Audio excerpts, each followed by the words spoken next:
Welcome to all Caribbean entrepreneurs. If you've been ready and waiting to take your business digital and get paid online while you sip something strong on the beach, this podcast is for you. We'll hear from the Caribbean's finest entrepreneurs on topics like e-commerce, business development, brand building, social media, their wins and failures. This is the only place in the region helping you navigate the digital age from the Caribbean's perspective. This is Digipreneur FM. And now, let's give it up for the Digiboss himself, Mr. Keron Rose.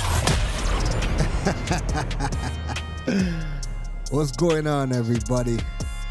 Thank you for tuning in to another episode of the Digipreneur FM podcast. And as usual, it is your boy, Mr. Rose, checking in yet again. This is episode number 200. Oh my goodness. You know, if we're being honest, podcast family knows we should have hit episode 200 maybe 2 years ago. But you know what, man? Such is life when you are building in today's digital space. You know, life really does come at you fast. I can't even believe we're at 200 episodes, and we started what, back in 2021. Yeah, it's been 5 years now. Like you see what I'm saying? Like, it is so crazy to think that this podcast started at this point years ago. Oh my goodness! Like, let me double check. When was the first? I'm on the my podcast host. Yeah, the first episode was June 20th, 2021. That was the first episode, June 20th, 2021. So I didn't even realize it, but I hit the 5-year mark last week. Last week we hit the 5-year mark. When did we publish? Oh my God. So we had published last week's episode was June 22nd. And the 5-year was June 20th. And I didn't even realize that June 20th was the anniversary. And it's because my head is just down. I'm not what's the word I want to say? I create and I'm not attached to the results. So I create, I put things out and I just keep moving. I'm not attached to the results. So whatever I get is what I'm supposed to get. And I just keep on trying to get better, a little bit incrementally every single time we do anything. So I did not realize that June 20th is our anniversary, and we hit 5 years last week. So episode 200, 5 years later. That is insanity. And when you think about just how much has changed, oh my goodness. Listen to me. This week has really been a crazy, crazy, crazy week. My daughter just graduated, so we had prom this week, graduation this week, and she turned 18. My son's birthday was a couple weeks ago. He just turned 11. And it's crazy how fast life happens. And you really do have to take time to slow down and really think about where you come from, because it's one thing to have your head down 24/7 and you just keep grinding, just keep working, but life is going, man. Life is going. So you really do have to take time to slow down and enjoy it, because what do you mean? My daughter starts university. Finish with a 90% average. Finished off honor roll. Like, I'm just like, this is insane. And I had to laugh with my brother, because I'm like, yo, like, in 2003, when we just moved from Toronto, we moved out to the suburbs in Ajax. The high school that I went to, Notre Dame, it just opened. Like it was the I was the first grade 11 class of Notre Dame when it opened in 2003. So the grade 12s, that was the very first year that the graduates. So my class graduated as the second year. I didn't graduate. I dropped out. I still have one credit to get, but that's a story for another day. I've talked about it, throughout the podcast episodes. But my brother, my sister went to that school. My daughter went to that school. Like, you know what I mean? Like, that's how crazy this is. Now she's graduating 4 years later. Like, it's just take the time, slow down, enjoy every bit of it. 5 years later, 200 episodes in, Digipreneur FM is still here. Yes, I've slacked off a bit, and I've really had to do a lot of digging to figure things out on just my end as to what I want to do, where I want to go, where do I want to take this. The world is just changing at such a crazy, crazy rate, right? And that's really uh, a good segue into today's episode. And today's episode is why now is the best time to go all in on solopreneurship. And I really, really believe this. This is something that I don't want to say I told you so to people, but you'll understand where I'm coming from. I don't want to say I told you so, but it's going to have that kind of energy. It's going to feel like that throughout the episode. And it's going to feel like that because I've been a solopreneur ever since I started in 2016. And from every person I can think of, it has been you have to have a team, you have to have a team, you have to have a team. But I think as I was learning uh, how to build this business and just the time that we are in, I started building something in 2016 where tools and platforms had a level of maturity that I realized the better I get at having the right systems, the less people I actually need. And I was actually able to build a one man e commerce business from day one, from the start. And it's only ever grown because the tools and the access to platforms and everything just keep getting better and better and better and more affordable. So that way, you could grow. So I've been able to be a solopreneur for the last 10 years, and every single person that I can think of has always told me I need to build a team. And now that we are in 2026, the same people, the same people that have been telling me I need to get a team are the same people that are downsizing or becoming more lean with their teams because they have access to so many platforms and tools. So it's just good to see that I started in the right direction, even if I did not know that it was the right direction. I just knew I did not have money to hire nobody. Right? So when you are doing things with no budget, you find all the things that you can do. You invest the time, you learn, and you learn as much as you can so that you can do things to the best of your abilities, and you just figure things out and you kind of grow from there. So today, because of all of the tools and the platforms and the maturity that is happening and the speed of the maturity that is happening now, due to the our favorite buzzword AI, for the first time ever, one person has access to the tools and infrastructure that previously only corporations had. So when you think about artificial intelligence, freelancers, global manufacturing, digital payments, automation, creator platforms, what's happening today is everything is converging into one ecosystem. So somebody can wake up today, grab their phone, and decide, you know what, I'm going to do food reviews. I'm going to do food reviews, build an audience. And next thing you know, they can go and sell merch. And they don't even have to invest in the merch up front. They can do print on demand. They could use AI, create designs. At the end of the day, if they have a loyal audience, they're going to buy whatever they want from the creator, and the creator doesn't have to invest up front for merch. They have access to print on demand platforms. They have access to drop shipping platforms in China. All of these are things that just didn't exist in the way that it exists today. Oh, excuse me. I was about to cough. Ooh, I had to take a little sip of water. Anyway, I want to backtrack for a second, right? Because all of these things are conversion, a lot of these platforms existed in isolation of each other. And they were costly, they were expensive. Information wasn't always readily available. So it just, who knew. And if you had the money, the resources, you could get a lot of these things done individually.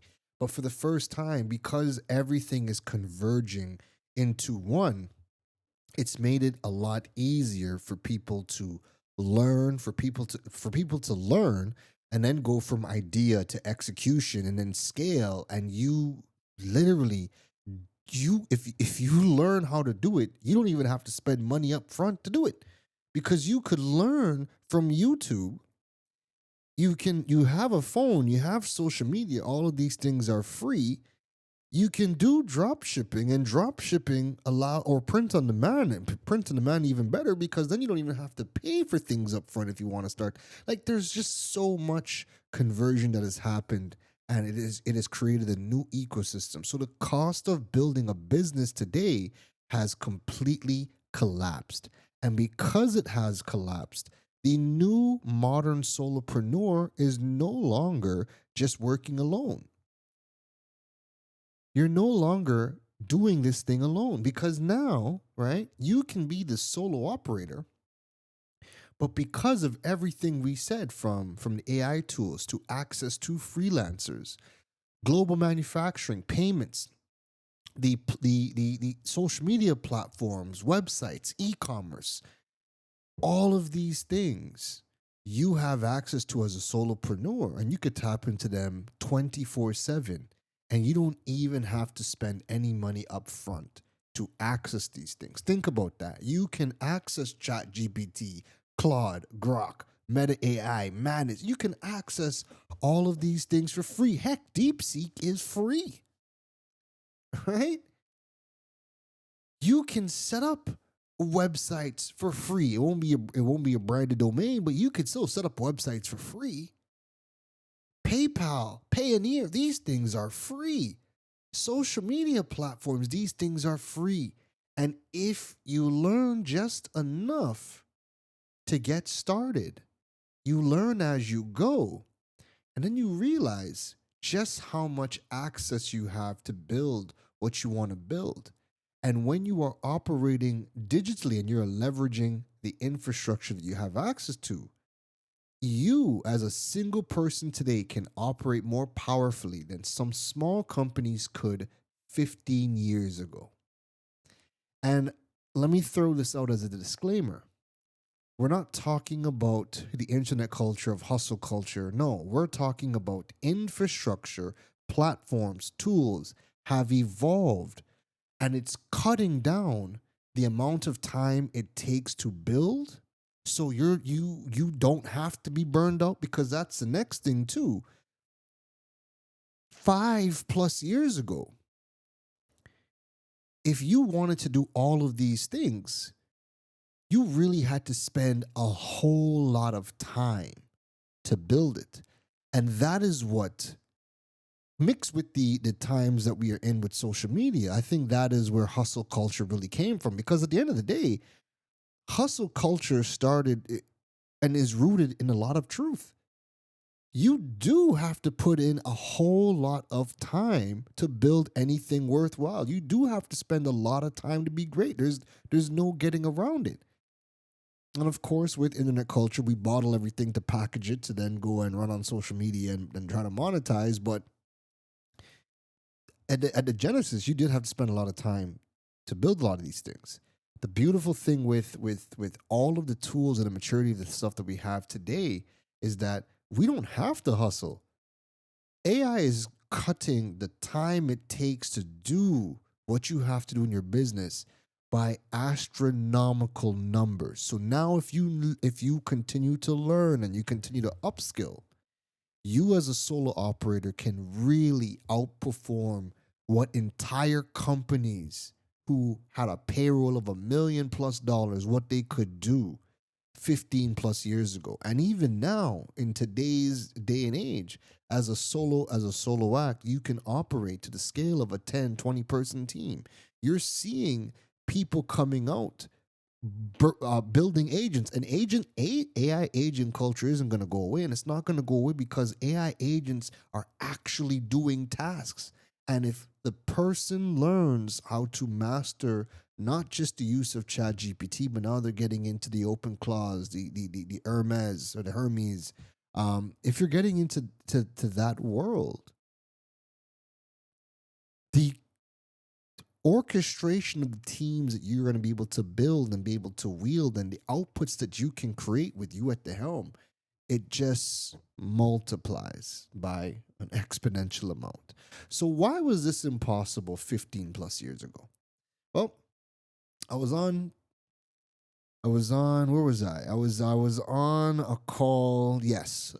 So Digital World on Friday. I was just trying to remember where I was having a conversation. So last week, Friday that just passed, we were talking with Anand, with Raul Anand Singh from Founders Caribbean. And I was on our show, Digital World, with his co-founder at the Founders Institute, Dr. Nikkei Schmidt.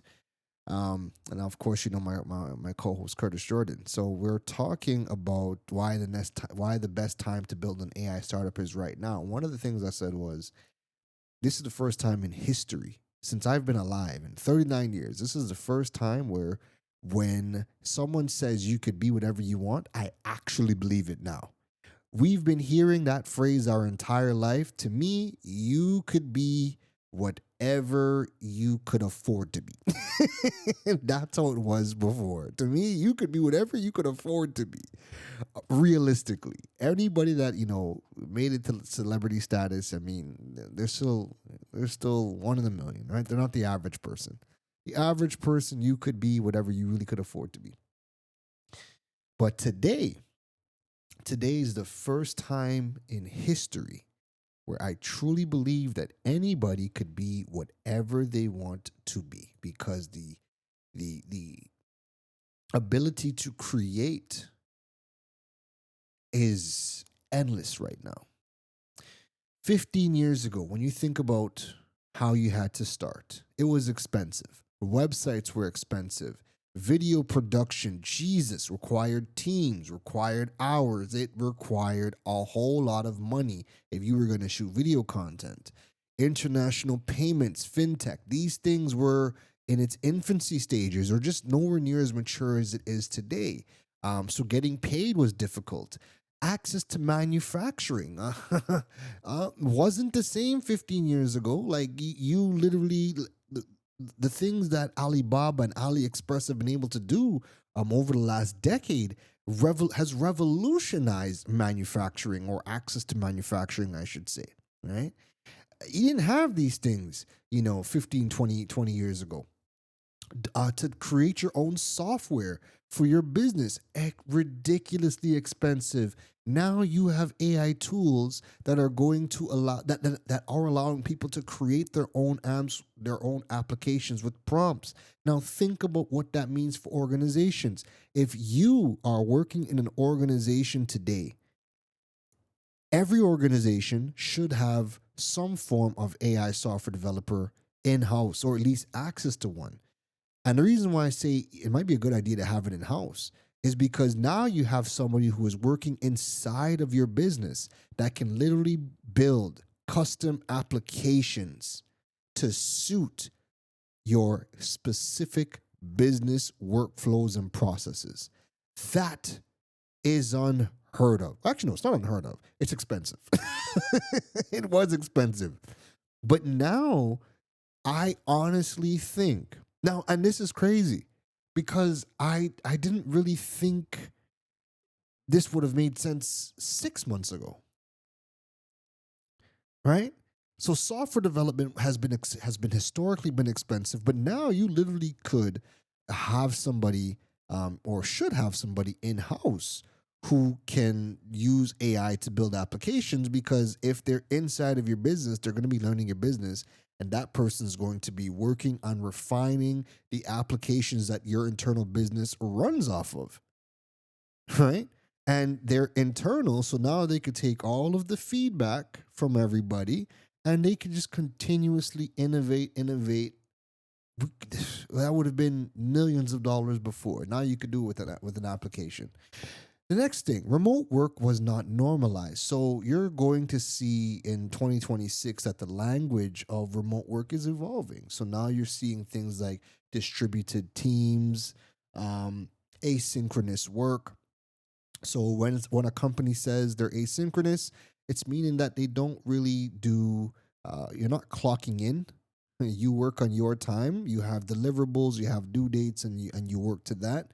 And asynchronous, it means that they don't really have a meeting culture or an email culture. They're using things like Slack to communicate, and you would usually have set up an overlap of when you would have to overlap with your manager or your direct team. So a couple of the companies I've interviewed for out here, when they were talking asynchronous, it was you had to have a 2-hour overlap with your direct manager in case you have to jump on a call or in case you guys have to communicate or whatever the case is. But they typically don't really do calls. Everything is really Slack, and you would communicate during that window because everybody can work at their own time. So some people work best at nighttime. Some people work best in the morning. To get the best out of people, companies are learning that asynchronous work might really be the way to go because you get people at their best when they can perform. And again, as long as they're hitting their due dates and their deadlines, then they're pretty much good to go. So you're seeing a lot more asynchronous terminology in the jobs that you are looking for, and you're seeing a lot more distributed teams. So companies and people are realizing that, hey, I don't have access to the skill sets or I don't have access to labor at the cost that I can afford in the city that I am in. So now if you can go and find somebody in another country that has a skill set at the price point that you could afford, you can hire them. And now you can go and do what you got to do to build your business. So that is becoming a whole lot more normalized. AI did not exist, right? AI has really only got popping. It's 2026 now. AI, ChatGPT really came on the scene 2022. And let's be honest, ChatGPT, Claude, Grok, these things really got good over the last year. It was good before, but let's be honest, over the last year, AI has taken quantum leaps. And now those quantum leaps are happening almost every week. So it's getting better week after week after week after week. It's a pain to keep up with, but you know what? I'm realizing that every week that passes by, there is a feature or there's something that's coming out that's giving me more power to do things as a solopreneur. So I'm even more addicted to learning the updates because, again, there are things that I told you this in the last episode.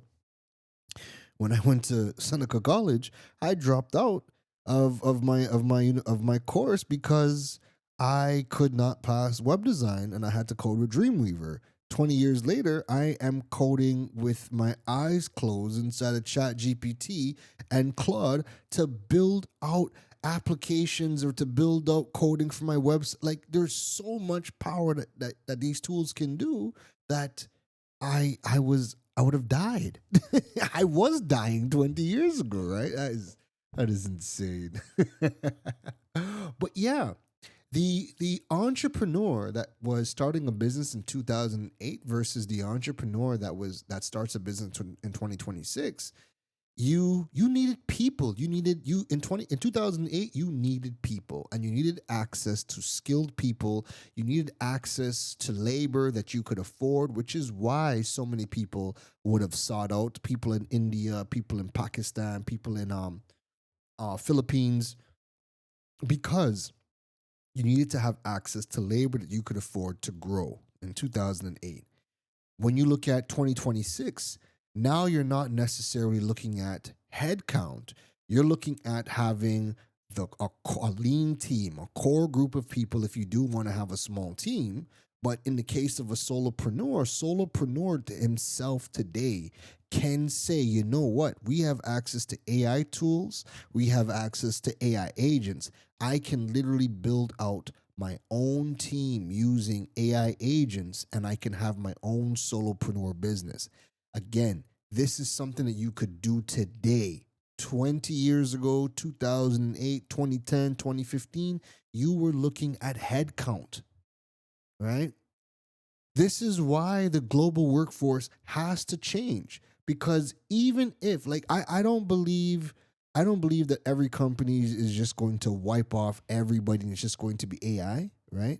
But the reality is that augmented teams augmented with AI skills, you just don't need as much people. And I think everybody is figuring out the right amount of people they need and what AI tools and the right amount of humans to AI tools and agents you need to build a business to do whatever you need it to do. But for the solopreneur, for the person who wants to get started today, who historically you have seen how businesses have been built, and you have seen that it has historically needed people with specific skill sets. And obviously, if you need to work with people, you got to hire them, you got to pay them, whatever the case is. The person that's building a business today, all they need is AI tools and internet access. And as long as they're willing to learn and learn daily and fail fast and fail forward, they have real operational leverage than somebody ever had trying to build a business in 2008. And you can do that as a solopreneur. And here's the thing, this is why you're seeing even more teenagers starting to build businesses, because there's no age limit to this thing anymore. As long as you have the skill sets, you can build something significant and build it online. And as long as you can execute and do what you got to do, people that are booking you online are not asking, where did you go to school or how old you are. They can see the work that you are doing, whatever that work is. They can see the work and they're booking you. My goodness. So, the other thing that we are going to see a lot more of is the rise of the one man corporation. You're seeing solopreneurs, they can do marketing, they can do operations, they can do customer support, they can do design, they can create content, they can set up e-commerce, they can set up distribution of content, they can set up fulfillment of physical products, they can build automation. A solopreneur can do all of those things. I do every single one of them. And it's possible because we have the tools that we have. Even before AI, I'm looking at the list of things that we can do in a business, right? So marketing, operations, customer support, all those things, right?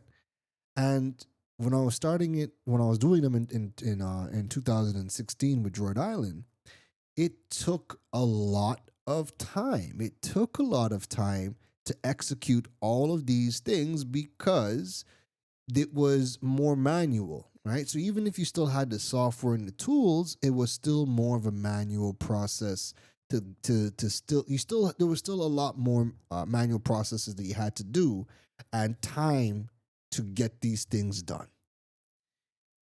Today, AI acts essentially like your staff, and it can cut down the workload dramatically. The SaaS tools that we have access to today act like infrastructure. So we have access to a CRM, right? I'm still on the free version of HubSpot, and HubSpot serves me tremendously. And I'm still on the free version of HubSpot.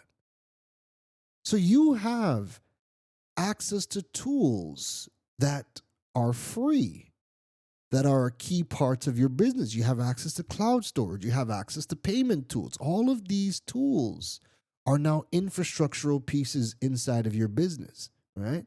And anything that you can't do on your own or you can't figure out how to do with AI, that's okay, because now you have access to freelancers. And that's why platforms like Fiverr, freelancer.com, Upwork, these things will never go away, because you're always going to need access to expertise. Companies and people just don't want to have to hire expertise full time. right? They want to be able to get a freelancer on board for a project base. Hey, I need to get this done, hire that person, pay them for a job, and you go from there. But a solopreneur can now do the same thing. You can find labor and skill sets at any price point you need when you're on Fiverr and Upwork and freelancer.com.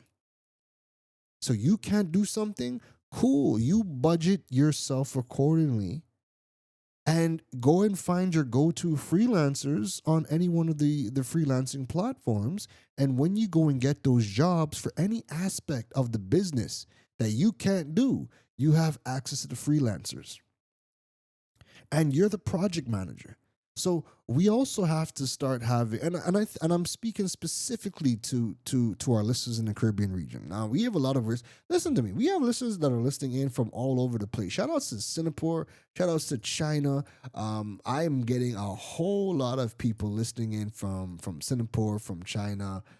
It's really been interesting to see. But anyway, this is specifically to the Caribbean listeners. India, my goodness, UK. We have a lot of people. Japan, I'm seeing a lot of different countries tuning into the program now. But anyways, this is specifically to the Caribbean users. We have to have a maturity about the freelancing platforms. We are still, when we still hear Fiverr, we still think it's people who don't speak English and can't help us and do sloppy work. That might have been true 15 years ago, 10, 15 years ago. But that's not the case now. Now these platforms are super, super legitimate workforce augmentation platforms. Anything that you need to get done, there is a skill set on those platforms. And just like the episode suggests, Rise of the Solopreneurship, a lot of the people that are freelancers on these platforms, they work for themselves and they do it 100% through the freelancing platforms. So now they don't even have to be the ones to go out and find clients. They just have to worry about building their portfolios, getting their reviews, and Fiverr, freelance, the platforms help them get clients. And as long as they're building their portfolios, the business still keeps coming in. That's solopreneurship at its finest right there too. So if you're acting on your own, now you have access to the skill set. So when you are working with a client, you can take on business that you might have given up because it might have just sat outside of your specific skill set. And rather than you turn down the business, you could say, all right, cool, I'll take this part on. I'll get paid accordingly. And then you are now going to go and find yourself a freelancer on any one of the platforms, and you're the project manager. You're the one that's going to give everything the passing grade. You're the one that's going to make sure it's done to spec. And then when you find the freelancers that you are comfortable with, they now essentially become just external staff. Anytime you need them, you can go back to the same people. We have access to a whole ton of automation tools and platforms. Shout outs to, if anybody is looking to start specializing in a new skill set, go specialize in automation. Go learn tools like Zapier. If you can learn automation, if you could learn the tools like Zapier and all the other ones that are adjacent to Zapier, if you could learn that, you have a whole lot of money to make. And it's something that every time I think about learning automation, I literally, I want to learn bad, but my brain just hasn't gotten to a place where I'm ready to take on that challenge. there's so much to learn, there's so much to do, but I think one of the best skill sets to learn right now. Yes, you want to pick up some AI skills, and maybe we got to do an episode on some of the best AI skills to learn. But you see, automation skills right now using tools like Zapier. I'm saying Zapier so you have an example, you have a reference point. You could throw Zapier into ChatGPT and ask about Zapier or some of the best tools to learn alongside Zapier for automation. But Adam, automation specialist right now, if you can go and learn that, you are going to have a very significant career moving forward, because there is so much that needs to be put together to build systems. And automation specialists, all you do is build systems for people, build systems for companies. But anyways, a solopreneur can learn automation and build out their own automation tech stack. That way, automation now acts like management, right? It also acts like employees, because a lot of these things are being done for you, internal processes. And it's crazy to see, the types of workflows and processes that can happen now, especially with AI. Like I'm seeing an automation where somebody can go fill out a form on your website. Maybe they want to do business with you, so they click on the form, they fill out some information.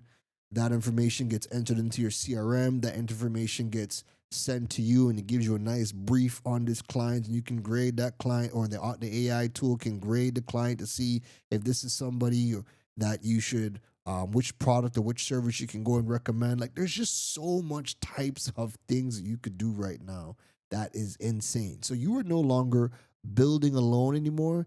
If you learn the right tools, the right platforms, the payment structure, if you learn these things, you are now orchestrating an entire system. You are not building a business alone in isolation.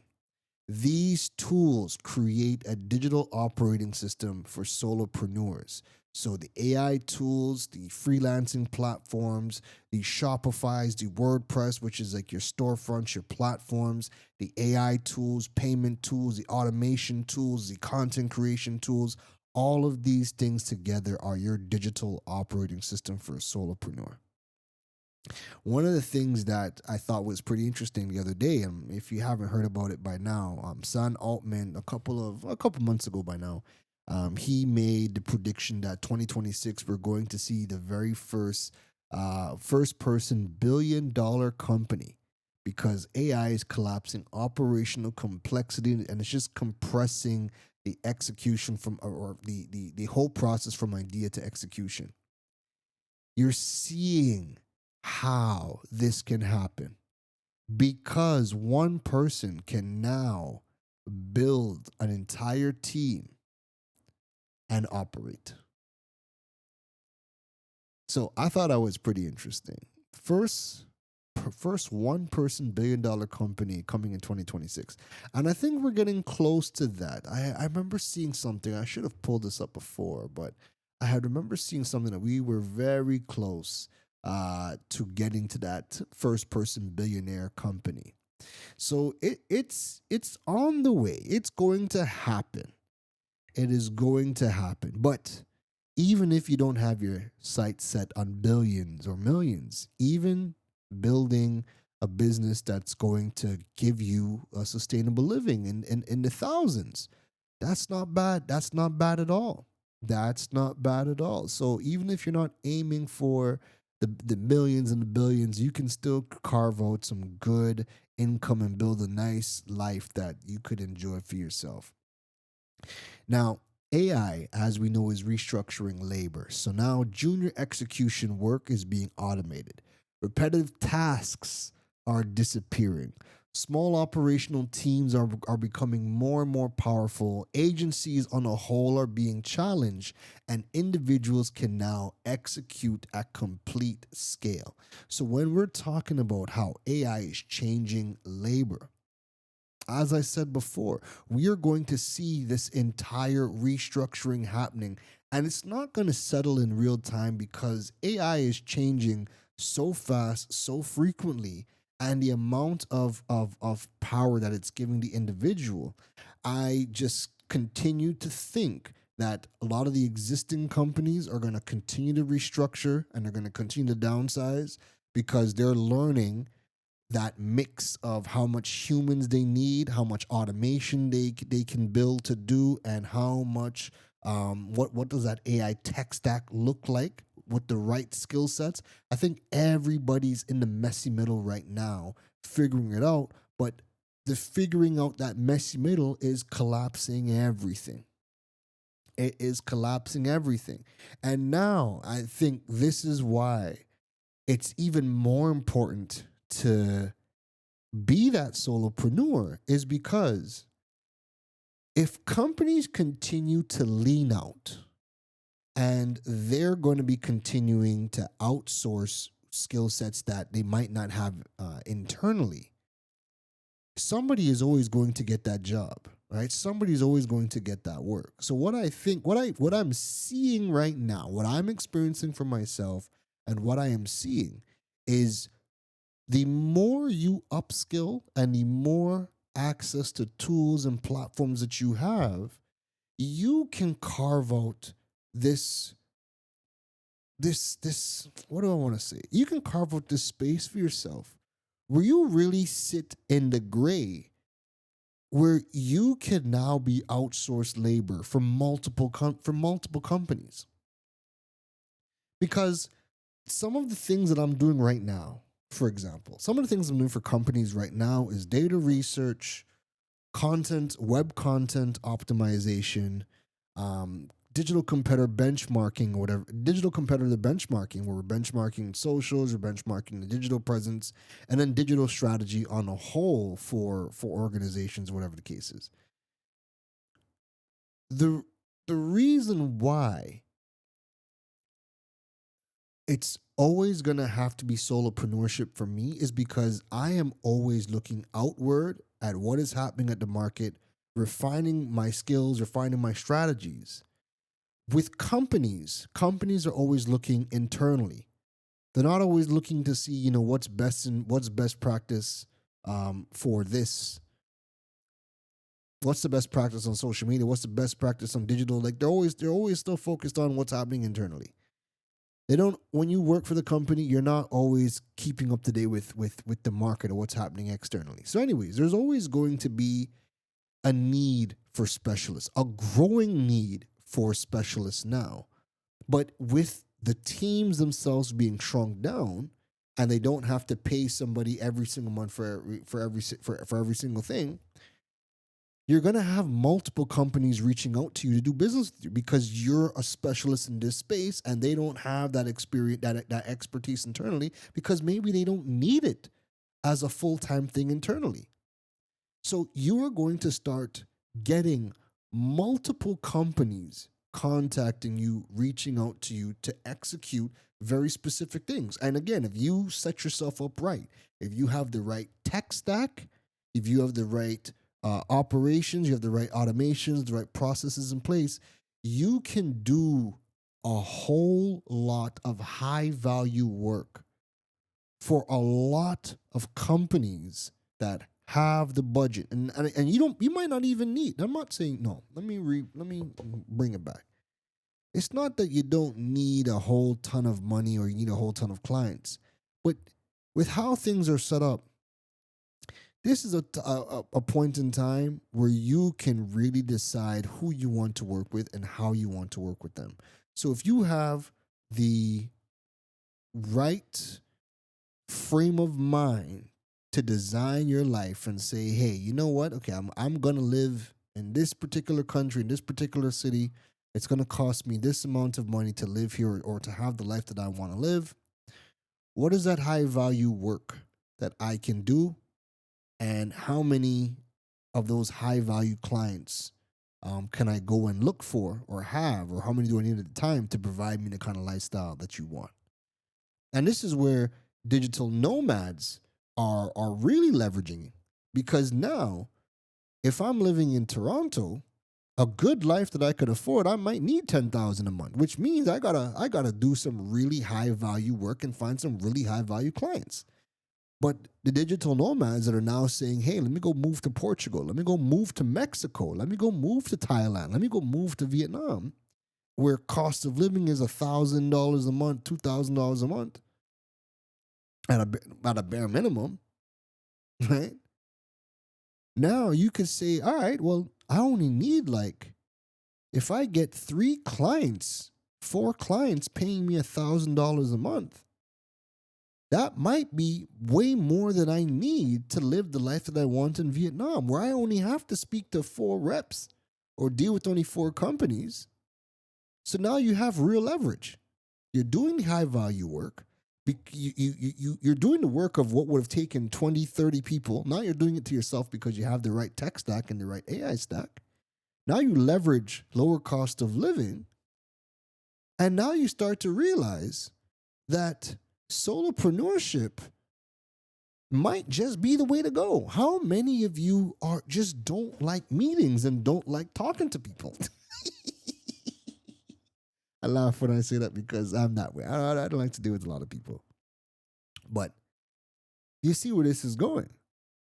So when you can find the right mix of tools, when you can find the right skill set, that now gives you the ability to start looking at, hey, might we be able to do a different change of city? Maybe a different province, maybe a different parish. You can choose a different country because countries around the world are now opening the world up to anybody with remote businesses, remote jobs, remote businesses. Why? Because you're going to be bringing that income into their country. Right? And this is why it's also important for our Caribbean region to really focus on a digital nomad policy, because we could be doing the same thing too. There's a lot of people that would love to come and live in the Caribbean. But the first things first is you have to have the right environment that makes sense for digital nomads. And then you also have to build the right environment to protect all of your local people that live there. Right? We can't allow for gentrification. We would have seen a couple of years ago the whole situation with Mexico City. Mexico City did not put the right framework, infrastructure. They put nothing in place. They just said all digital nomads, it's cheap to live in Mexico City, come on down. And they let everybody in, and it drove the prices of real estate all the way up, and it almost started to gentrify Mexico City. There was riots. There was a whole lot of things. But that's what happens when you do it with no plan. The difference is all the Asian countries that have rolled out digital nomad visas, they have been building out the capacity for years. This is why you keep seeing a million Thailand condo videos. Why do you think that is? Because they have been building out the capacity and they're showcasing that. What do you think the problem is in Canada? Same thing. Invited everybody. they've allowed everybody to come in. Housing crisis. They never built capacity. So that's why they had to cut down the numbers to 50% reduction in migration so that they could try to build up the housing capacity, and then they could start trying to get more people to come back into the country. But the Asian countries have been doing that. So that's why you're seeing a lot more digital nomad visas, not just in Asia, but digital nomad visas happening around the world. Countries are learning, build the infrastructure, build the housing, make the environment friendly and easy for people to come migrate. They have long-term visas here. My visa is 5 years, so I renew my visa every 5 years. I don't need residency. I don't need citizenship. Your visa is your long-term stay. So every 5 years, I renew my visa. And 5 years is a good time too, because you know what? The way the world is changing so much today, right?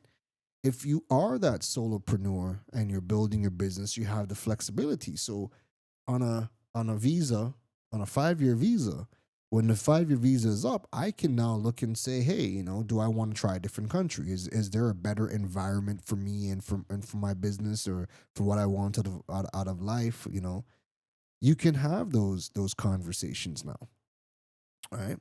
So that's why you're seeing a lot of these digital nomad visas. And that's why, as a solopreneur, if you can build the right skill sets, the right tech stack, and you can start to perform high value work, it really opens up your options now, because now you can say, hey, I might be able to go and move and live in a different country, go get a long-term visa. You can migrate, you and your family. A lot of these visas are now allowing you to bring your spouse and your dependents.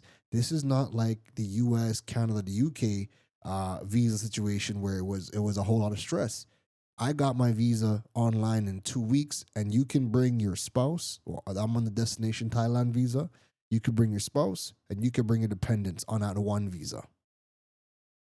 So a lot of the visas that are coming out now are making those provisions for you to bring your spouse and for you to bring your family on that one visa. So that's huge. And these are some of the things that we got to start thinking about in the Caribbean, because again, we could be bringing in more people that already have their jobs, have their knowledge, have their skill sets, and come in on a long-term visa, and they would gladly come. And everybody's going to benefit because now they're spending that money inside of the Caribbean. And then also you have more skilled labor mixing in the population. So you have that transfer that transfer of knowledge happening as well, right? The people that I meet here in Bangkok, in Thailand, from all over the world with skill sets I thought I would have never have seen of in real life. I've met some people with some skill sets where I'm like, Jesus, I've only heard about this in the movies. Right? So you have that mix when your business or your brand or your job is digital in nature, and now you're living in countries that really do facilitate the movement of people, the digital nomads coming into your country, leveraging geo arbitrage. And geo arbitrage is when you're able to earn a higher currency and live in a lower cost environment. The Caribbean is a lower cost environment to many of these countries around the world. We do have people that would absolutely love to live here, but this has to be a conversation that our governments really double down on. That way we could take advantage of it too. But for you, the solopreneur that's listening to this episode, it's just more reason for you to really start looking at the path of being a solopreneur. You can be a solo operator, learning the right tools, the right tech stack, finding the right problems for the right people to solve. And then when you start to generate the money, you can really start looking at, hey, is there a country that's going to give me the environment that I need? And can I leverage that? Because like I said before, if you can get a couple of, well, let me say it like this. When you are planning out what you want to do, how much clients you need, what you do, the prices you charge are going to be all relative to the environment that you are in. So there are things that, because this is my third country, Canada was the most expensive country I lived in, and I lived in Toronto for the majority of my life. Toronto is expensive. It's one of the most expensive countries in the world. When I moved to Trinidad, that was a relief because it's just so much cheaper than living in Toronto. And for perspective, whenever I would hear people complain about Trinidad, I never complain about Trinidad because I'm coming from Toronto. It's no better. It's even worse where I'm coming from, right? So when I was leaving, I was looking at Colombia because the business environment is booming in Colombia, but also lower cost of living. It was far more financially better for me to operate out of Colombia than it was for me to operate in Trinidad. And it wasn't until I left Colombia the second time and I started to just research, what are some of the other top digital nomad destinations, and I got to see places like Bali, Portugal. I looked at Singapore and I was like, man, Singapore is dope for tech, but I saw the cost of living for Singapore. And I'm like, yeah, that ain't it. And right around that time is when I had seen the announcement for the new Destination Thailand visa, the new 5-year digital nomad visa, targeting remote workers, digital business owners, and then some of their soft power skills. That came out. That announcement happened July 2024, August 2024. It came out in the Gazette. It became law. I applied end of August, got my visa 2 weeks later, mid-September, and I was on a plane September 19th. So you get to decide, if I choose to live over here in Asia or Vietnam, when you are doing your business, you are going to be able to charge a different price or work with a different amount of customers, all depending on where you live. But now you have that option. So this is why I really want people to really consider, getting into solopreneurship, because you just have more flexibility and you have more ability to create and do things on your own without big investments to get started. All right. And that flexibility just gives you more access to create the lifestyle and the life that you want for yourself. Because trust and believe, you can be a solopreneur anywhere in the world. But to be a solopreneur in Toronto, that's going to take a certain amount of clients because Toronto's expensive. If you're a solopreneur in the Caribbean, that's a different price point and a different amount of clients that you're going to need if you're living in Jamaica versus living in, say, Trinidad and Tobago. Trinidad TNT is a whole lot cheaper to live in than Jamaica, right? So how much clients you need, what you're going to charge, what you're going to do, all of that's going to be shaped by the environment that you are in because of the amount of money you're going to have to charge, because obviously you're going to charge according to what it's going to cost for you to run your business, but also to live.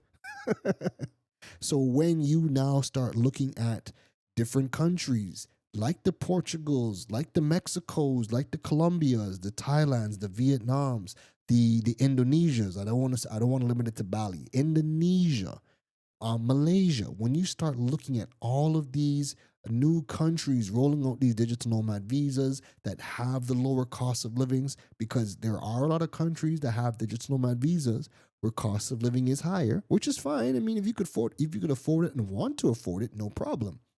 But for many of you who are trying to get started in business, it would do you better to really consider a move out to a lower cost environment whilst you build, because it's going to give you more runway to build, since it's not going to cost you as much money to build a business, but it's also not going to cost you as much money to feed yourself and to house yourself.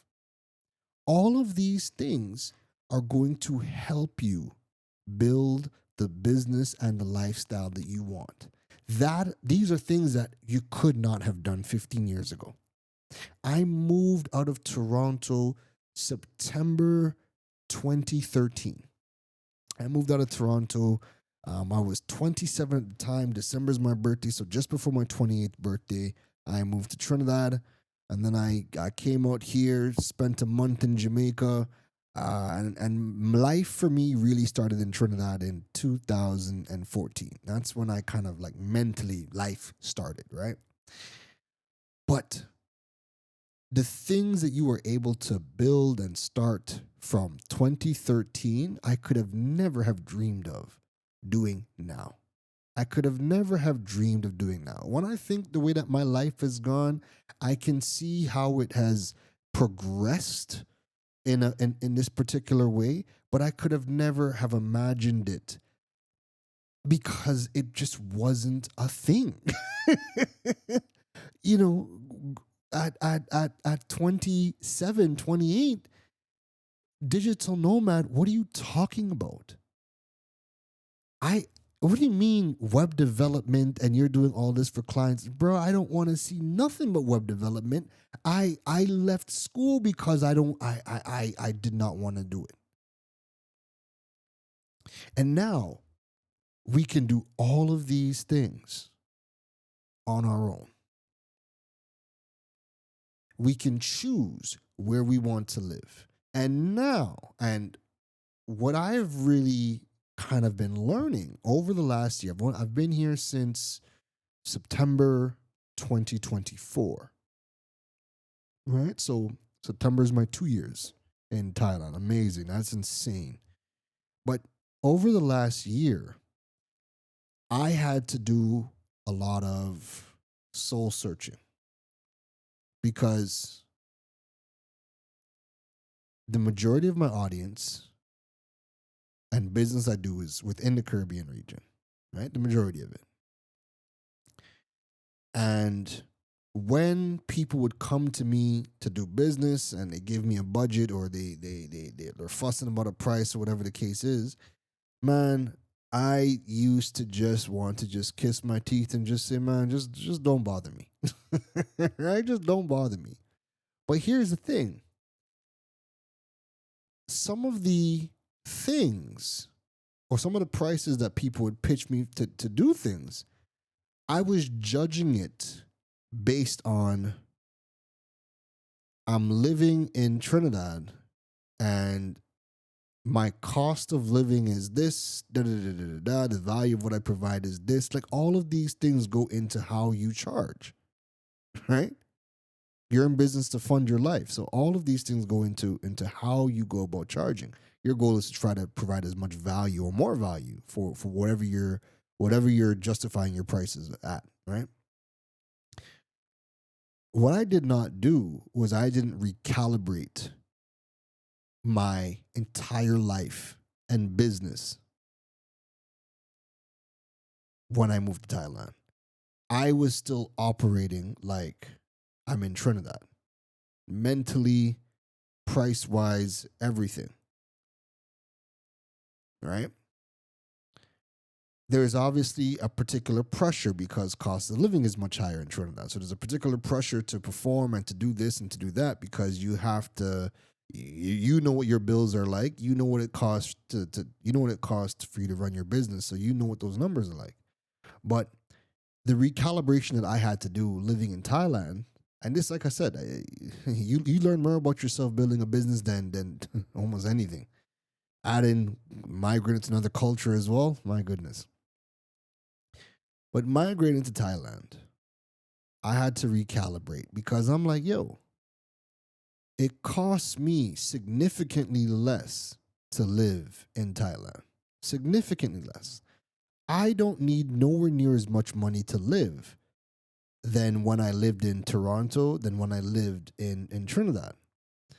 So I don't have to charge a particular way because when I was coming up with all of my price points, whatever, it was priced because of me living in Trinidad. But even if the value of what I'm doing is still very high and I want to keep those prices, there is less pressure for me to get as many people to work with because now my cost of living is so much lower, which now gives me more flexibility to choose the people that I want to work with, and I could say no a whole lot more because I have leverage now. Hope that makes sense. So the recalibration, me coming to Thailand, whole different environment, whole different values, whole different cost of living situation. I had to change or recalibrate my process, my vision, my price. Like I had to recalibrate everything because I'm living in a completely different environment, and this completely different environment requires a completely different approach. And it gives me advantages that I did not have before and I wouldn't have had if I was living in Toronto. So the power to say no. I don't have to just work with any and everybody. And because I don't have to work with people or clients that drain me, I can say no to that and I can put more effort into creating the type of business that I want. I can spend more time learning new skill sets, upskilling, learning how to provide new value, and then create a business that attracts the right people that I want to work with. And because it's a lower cost of living, I don't have to work with a whole lot of people to live the life that I want. I'm not, like, if I was trying to be a millionaire, then that's a whole different thing. I'm not. I mean, if we ever get to millionaire status, great, but I'm not on that vibe. My vibe is I just want to afford the life that I want to live. I just want to be able to do what I want to do. And what I want to do isn't crazy. Like if I just want to have a lifestyle where I can say, you know what, man, I feel like going to Japan for a couple of days.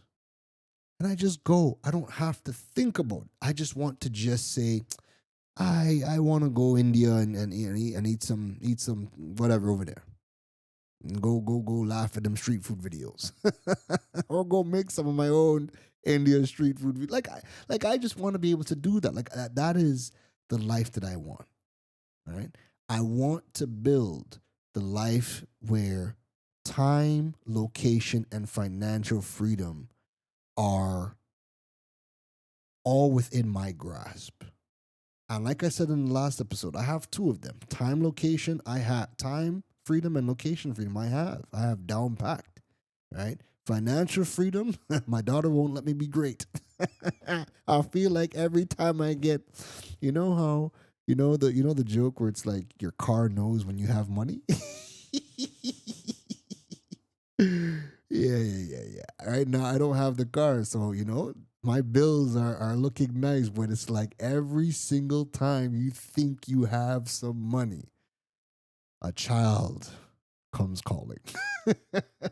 But shout outs to Kiana, man. Shout outs to my girl. My girl is going into university, and it's really a blessing to just, wow, how on earth did we get here? you know, um, like my brother is just wrapped up university. Like I still feel like everybody is kids. Like my brother just wrapped up university or whatever the case is. My mom is like, I don't see myself as an adult yet, like the way I see my mom. Like my mom is like, what do you mean I have to pay university fees now? My mom is paying university fees for my brother. It's crazy. But anyways, man, if you're thinking about getting into or becoming a solopreneur, start looking at a couple of industries that are going to make sense. So I think if you want to start and you don't know where to start, one, let me put it like this. Find something that you actually like. Find an industry you actually like. And jump inside of ChatGPT, Claude, any one of these tools. If you like Pokemon cards, go and ask the question inside of any of the AI tools. How is AI being used in the Pokemon field industry? How is AI being used in cooking? Just start by just seeing how is AI being used in that particular space. Because the skill sets that you're going to have to build up to really be a solopreneur, you want to build up your AI skills, you want to build up some automation skills, you want to solve key problems for people that have money, right? But what problems to go and solve? I think the first thing you can do is start with things that you're interested in and see how AI is being used, see what types of problems people are facing in there. Who knows? You might even want to go and build your own application to go and track Pokemon cards and Pokemon strategy. Like you can do these things now, right? You can legitimately do these things. So start looking at a field that you're passionate about. And if you don't really have a passion, because I think a lot of us have just been in the system for so long that the system has sucked out our passion. What is a passion these days? But if you don't really know what your passion is, then look at businesses, look at workflow automations, look at workflows and processes. Look how AI is changing workflows. Look how automation is changing processes. Look at what AI content systems look like. Look at how artificial intelligence is being used inside of customer support. Look at how companies are defining AI strategies.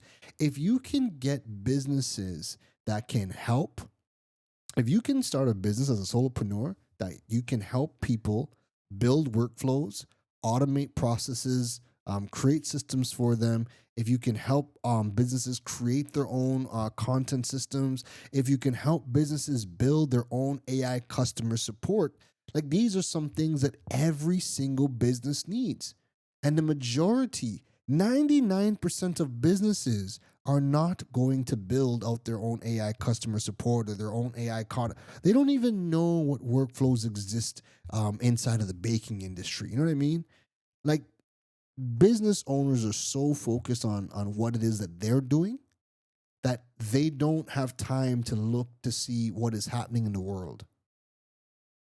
And that is why solopreneurs are the perfect people. Like, you are in the perfect space right now because you might not have the full-time job. I'm learning that. I might never be employed again. Lord knows I'm trying to go and work for one of these Asian companies right now.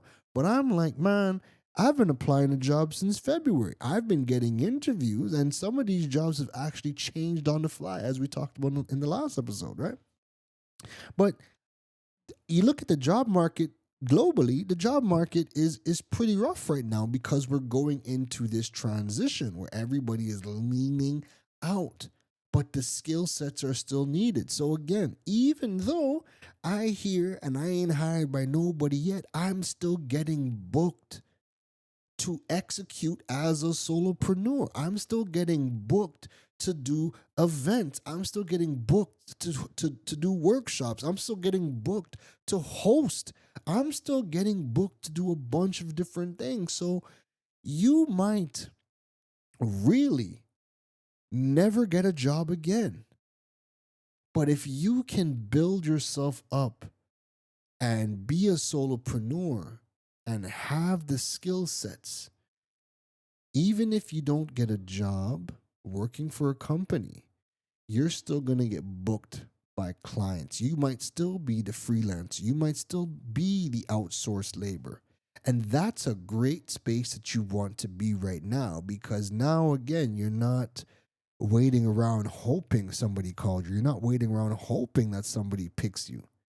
And you're not waiting around for a job to happen in your specific city or your specific country, because the truth is, the one thing that I've learned in living in Canada and living in the Caribbean is that a lot of the jobs are not in your city. And in the case of us moving out to the suburbs in Toronto, people are moving further and further and further away from the cities because living in the cities is becoming too expensive to live in. So you're living 2 and 3 hours away from the cities, but then you have to drive into work, and it's more money in gas, more money on maintenance, more time on the road, more wear and tear on your mental, all of that stuff, right? And when you're living in the Caribbean, a lot of the jobs, a lot of the high paying jobs are not in the Caribbean. They're elsewhere. So if I'm living in Toronto and I'm a remote worker and I have now moved out to the suburbs to afford a better cost of living, then if I'm a remote worker, I don't have to now drive 3 hours to get to work or live in an expensive downtown Toronto to be close to work. Like, you don't have to do that. If you're living in Trinidad and Tobago, you're living in Jamaica, you're living in Barbados, where a lot of the high paying jobs just simply don't exist, you can still learn the skill sets and work for companies or people abroad. You have the pathways to learn the skill sets without having to go to a local college or university, because in the case of the Caribbean, a lot of the universities are not even offering up-to-date degree programs for you to really come out and do anything in today's job market, right? The things that people are learning, and I've talked about this before, the things that people are learning in digital marketing here in Asia is 15 years ahead than what they're teaching in the Caribbean universities in the same subject. The subject in Asia has completely evolved, and it's evolved into digital business. Digital marketing is not just marketing anymore. It is business. It is infrastructure. It is tools. It is platforms. It is digital payments. It is not just posting on social media. It's not just communications. And we still treat marketing in the Caribbean as just a communications, which is why they don't want to invest in a lot of these digital platforms, because they still view marketing as communications. Why am I going to spend $10,000 on a website when I could just post that, hey, we have a new product on social media? It's because we still view digital marketing as communications. Whereas in Asia, it is fully integrated business. You have farmers streaming because they've built the social media platforms that allow people now to stream from anywhere. So you have a farmer streaming from his farm in Lord knows anywhere in China, and he is showcasing his mango, and people are able to order a dozen mango right from the live stream and have it delivered to their house. I just watched a video not too long ago today where I'm seeing China has now built robots that can do deliveries on bike. I am like, oh my goodness, I don't know how I feel about this. I get it. But here's the thing. Here in Asia, one of the biggest platforms, Grab. I use Grab every day. I order food on Grab. Matter of fact, let me see if my food is on the way. My food just came. Yeah. Okay, good. Anyways, yeah, my food just came. So here's the thing. With Grab, you have all of these drivers, and the drivers, actual humans. Grab hires hundreds of thousands of people, everyday people who might not have the most skill sets. As long as they have the bike, they could at least go work for Grab and go and work bike taxi or food. And guess what? It's perfect because I could be sitting here doing my podcast and I ordered food on Grab and now my food is waiting downstairs for me. Right? Because it employs so many people, I've always admired that about Grab. Like, look at commerce. Look at all of these people who might not have the best skill sets. They can at least drive a bike and go and drive people around or deliver food, and they're making money, right?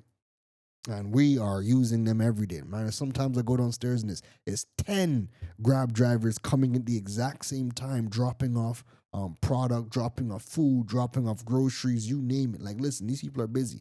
China has now built robots to do that. I'm like, holy smokes. Holy smokes. What is what is going on? So the robotics and the AI, automate, these things are happening. They're happening. So now you don't want to put yourself in these positions to become obsolete. You got to be the one now to start learning these skill sets so that you can be your own solo operator as well.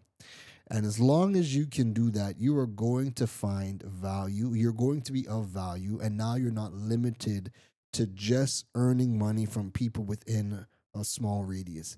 Your customers, your clients can be any part of the world now. And you can execute for them. Your location doesn't matter. The when you work doesn't matter.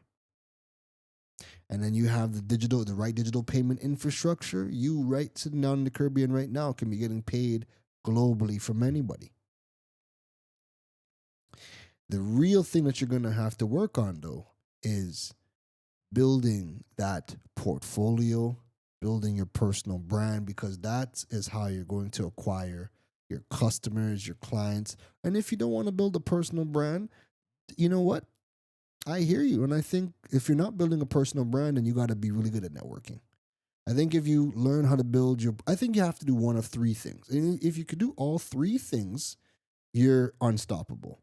But I think you have to get amazing at one of these three things. This is going to be all based on your personality.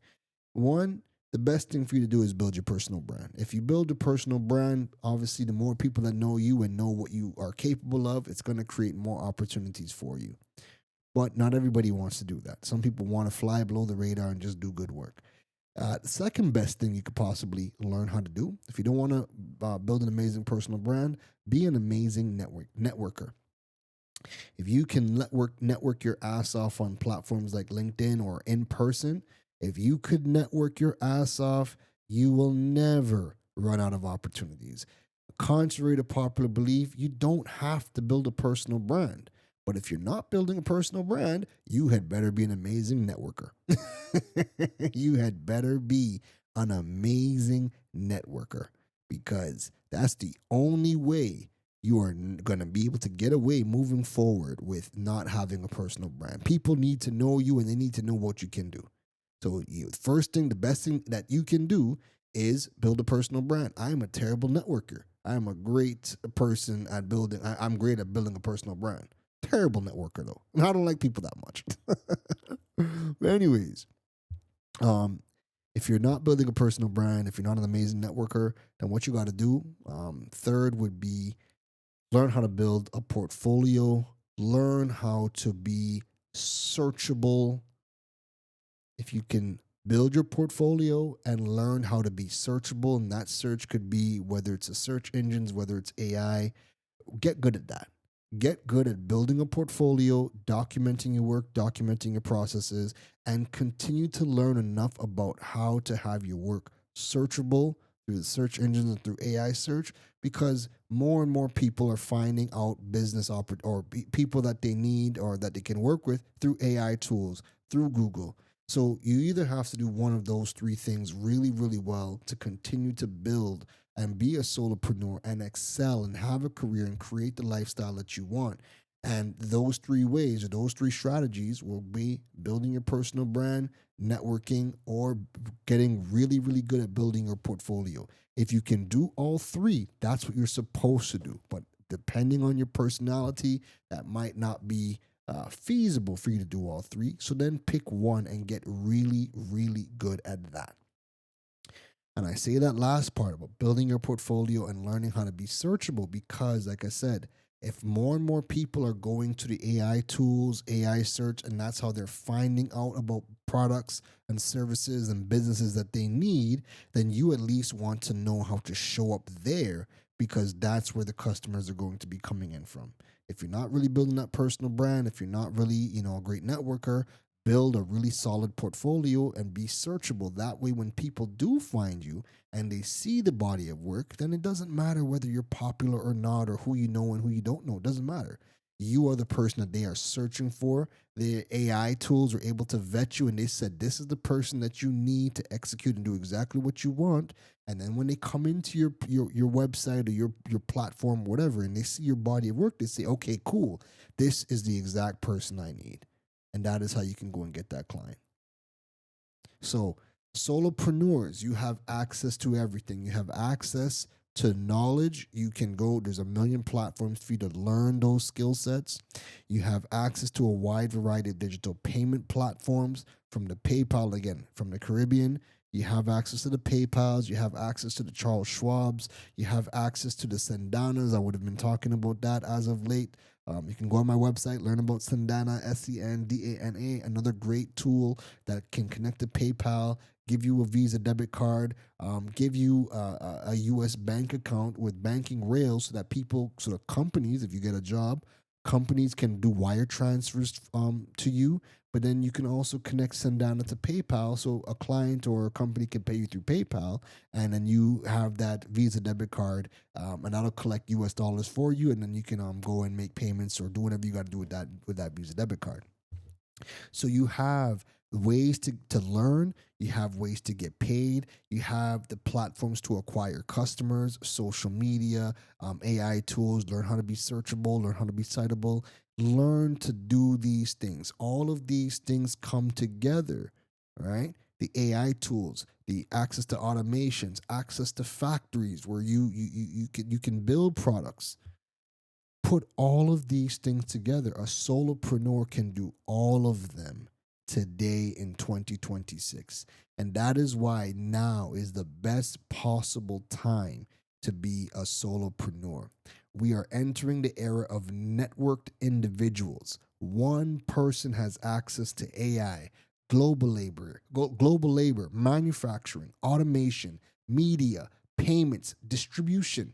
The opportunity today is unprecedented, and execution is what is going to separate everybody. Ideas mean absolutely nothing. AI can generate ideas out the wazoo. The people who can execute are who are going to kill it. And now you don't have to be limited to any one market. You can get customers and clients from all over the place. That is why 2026 is the year that solopreneurs, as Sam Altman is saying, solopreneurs can now become $1 billion business. We have all of the tools and the platforms to do it.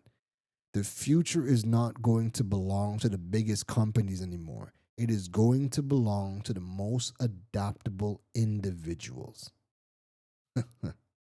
I hope this episode gave you something to really think about and understand the opportunities that exist in today's day and age. And this is not business as usual anymore. This is a completely different time. And we across the entire Caribbean region need to wake up and shake up right now because we are being left behind in real time. The things that I'm watching people out here in Thailand do, and I'm not just talking about Thai people, I'm talking about people from all over the world that are doing exactly what I talked about, learning skills. They've migrated, not migrated because they don't love their country. You can't tell the Italians that Italy not great, but they know they have to put themselves in the best possible situation to build the life and what they are trying to do. And again, you might migrate, it might not be permanent, but at least you might be able to give yourself a real fighting chance. Mix with some of the other people that you could learn from, but also be in an environment where the cost of living is so much lower that you actually can build what you are trying to build. So I'm going to leave it there. This was episode 200 of the Digipreneur FM. Check me out at Keron Rose, KeronRose.com to continue to learn more about building your digital presence and monetizing your platforms. And I mean, Digipreneur on the whole is going through its own transition right now. More to come on that. But yeah, we're back on the podcast game. We're back in the space. There's so much to talk about. There's so much going on. There's so much I want to say. So we definitely have a lot of content and things that we want to do moving forward with Digipreneur and Digipreneur FM. But thank you for tuning into episode 200. 5 years in the game. 200 episodes later. Timing is absolutely insane. Thank you to each and every one of you who have reached out and, just said, yo, where's the podcast? Where are the episodes at? Shout outs to y'all. And shout outs to everybody that's tuning in from all over. Hong Kong, UK, India, Singapore, Japan, Brazil, Germany, Finland, Russia. Shout outs to everybody outside of the Caribbean tapping in. And of course, shout outs to every single Caribbean island tapping in as well. TNT, Malavia, Yad, Malavia, Guyana, Bahamas, Grenada, St. Kitts, St. Lucia, Montserrat. Shout outs to each and every single Caribbean island that I'm seeing that is tuned into the podcast. Much love to everybody. Anyways, follow me on social media, Keron Rose at all social media platforms. And if you ever need to have questions that you want to ask, if you just jump inside of ChatGPT or any one of the AI tools, you can literally ask a question and say, how would Keron Rose think about this? All of my content feeds into the AI chatbots, where now you literally have a mini version of me inside of your own AI tools that you can ask questions of. So yeah, see y'all in the next one. You've been listening to the Digiboss, Keron Rose. We hope your notepad was filled after this episode. Make sure to like, rate, and review the show. The learning doesn't stop, folks. And to make sure you don't miss any gems from the Digiboss, go over and follow him on all social media platforms at Keron Rose. Folks, don't just sit there with a notepad. We need you to implement at least one thing into your business before the next episode. That's the only way your business levels up. Thanks for listening to Digipreneur FM. Now go be great.